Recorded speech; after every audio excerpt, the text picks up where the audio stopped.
fire in my blood. I grew up hearing the old saying, "Nobody's perfect." Most people took comfort in that phrase, but to me it was more of a warning. Because if nobody was perfect, then I was normal. Normal in the sense that I was deeply flawed. And my flaw wasn't something small or harmless. It was fire. Since I was a boy, flames have called to me in ways I can't fully explain. I loved the sight of sparks, the rush of heat, the way a single flicker could grow into a raging monster. Fire was my secret thrill, my curse, my addiction. And because of it, I was given a name that would follow me for life: Pyro-Pete. Smash that like button, hit subscribe, and keep watching, because the best part's coming up next. Of course, my real name isn't Pete. It's Robert Smith. Plain, ordinary, one of the most common names in America. A name that should have let me disappear into the crowd. But my older brother William, always the clever one, slapped the nickname on me when I was 12, after I got caught setting trash on fire behind the garage. Pyro-Pete, he laughed. It stuck, and for years I carried it like a scar. Over time, the pyro part faded, and people just called me Pay, a harmless little syllable for a boy who was anything but harmless. A fire I couldn't put out. When I was 14, the obsession nearly ruined me. That summer, I went too far, burning sheds, outbuildings, and garages around the neighborhood. I told myself it was curiosity, experimentation, but in truth, it was hunger. Fire made me feel alive in ways nothing else did. I wasn't clever enough to hide it forever. I was caught, dragged through the courts, and shuffled into therapy. They told me I had a disorder. I already knew that. I promised to get better, to stop, to change. And for a while, I did. At least on the outside. Inside, the flame never went out. I just learned to control it, to hide it, to let it smolder. Living in William's shadow growing up wasn't easy. Not when your brother was William. He was everything I wasn't. Brilliant, athletic, charming. Teachers adored him. Girls worshipped him. My parents couldn't stop bragging about him. And then there was me, clumsy, restless, and always one mistake away from trouble.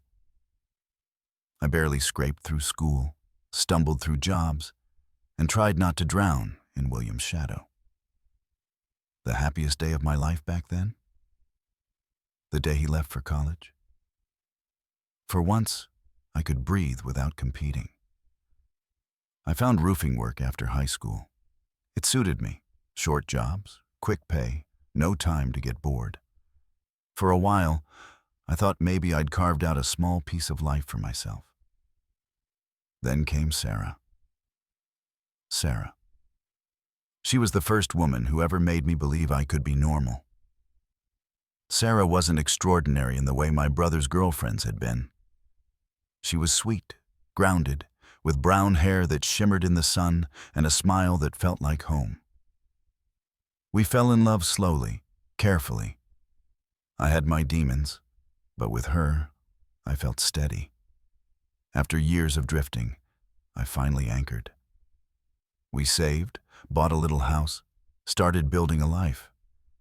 For the first time, everything was enough. Until William came back. William returns.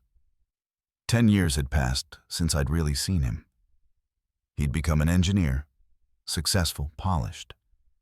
The golden son my parents always wanted.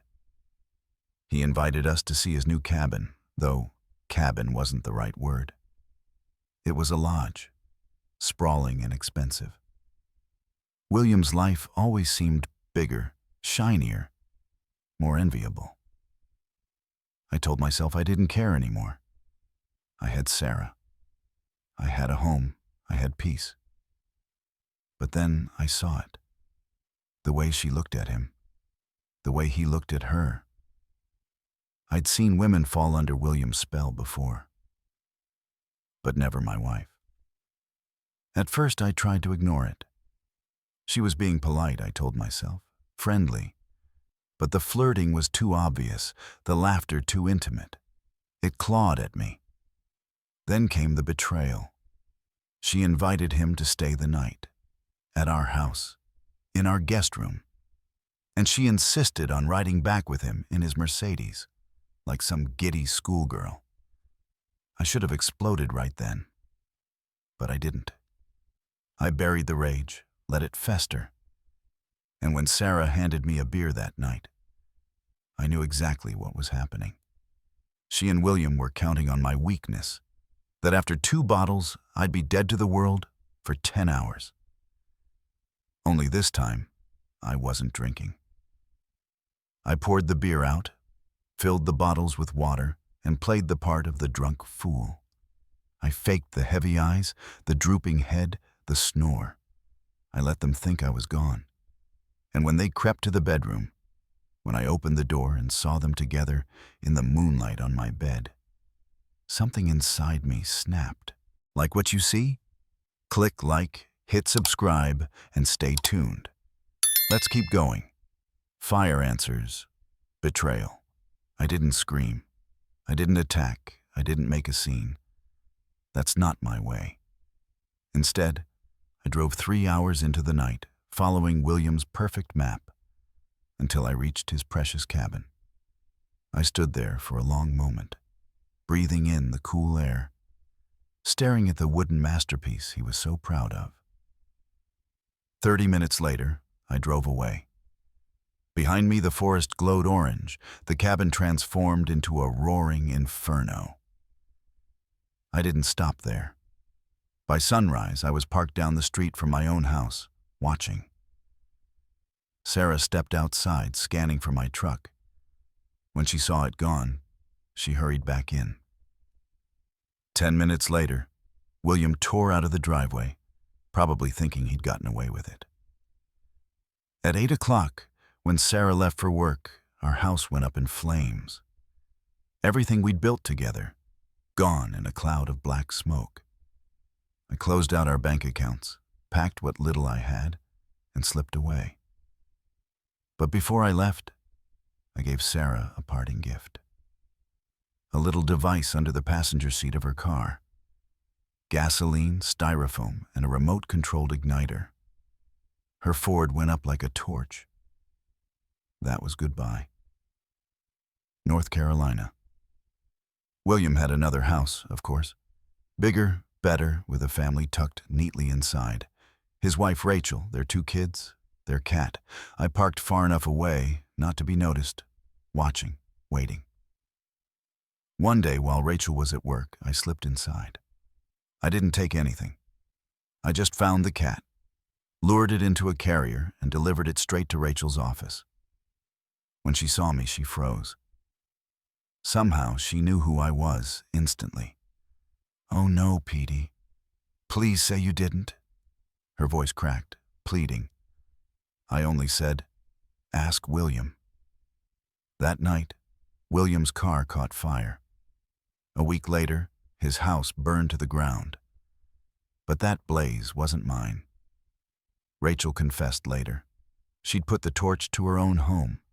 She couldn't stomach the truth of what William had done, cheating on me, betraying his own brother, humiliating his family. She wanted him ruined. In the ashes of her house, I realized something.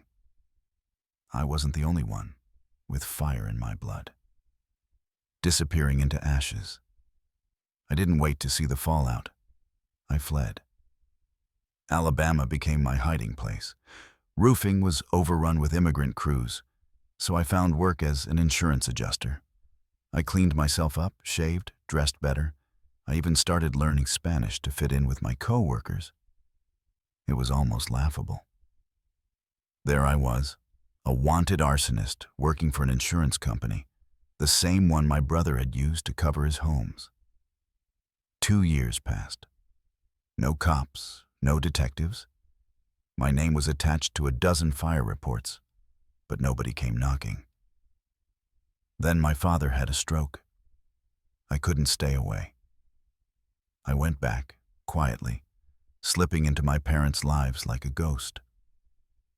They told me William and Rachel had built another house, bigger than before. They gave me the address. My father even winked, like he understood what I might do with it. That night, I followed Sarah. She had a new boyfriend now, a man with a massive truck and an ego to match. At a diner, I sat across from him, listening to him brag, listening to him laugh about Sarah's infidelity, about me being long gone. He said he'd beat me to a pulp if I ever came back. Wrong answer. By the time he realized what was happening, his truck was already engulfed in flames. "Say hello to my wife for me," I told him, before slipping into the night. Rachel's call. Not long after, I got a call from Rachel. Her voice was trembling, raw. "I know, Pay," she said. "I know now." She'd figured it out, what William had done, what had driven me to burn it all down. She told me she was finished, that she would end it herself. But she'd tell the police it was me. I told her I didn't care. "Just make sure the cat's safe," I said. 2 months later, William's new house went up in flames. Rachel divorced him, took the kids, the money, the life he'd built. Sarah, meanwhile, was beaten bloody by her boyfriend after he lost his truck. He landed in jail. She was left alone, ruined. And me? I kept moving. The flame still burns. It's been years now. I still work, still keep my head down, still call my parents sometimes. But Sarah's name never comes up. Neither does William's. It's like they've both been erased. And yet, the fire is still inside me. I've managed to bury it beneath routine, beneath long days and quiet nights. But I know it's there, waiting. Because fire doesn't forget. And neither do I. You know, what strikes me most about this story isn't just the destruction, it's the control. This wasn't chaos for the sake of chaos.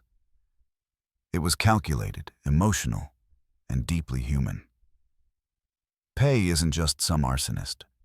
He's a man shaped by betrayal, eclipsed by a brother, and driven by a hunger for justice. Twisted, yes, but personal. Fire was never just fire to him. It was language, a warning, a sentence. And maybe the only way he ever truly felt seen. If this story lit a spark in you, hit that like button, subscribe for more twisted tales, and drop your thoughts in the comments. Was Pay a monster, or just a man pushed too far? Let's talk.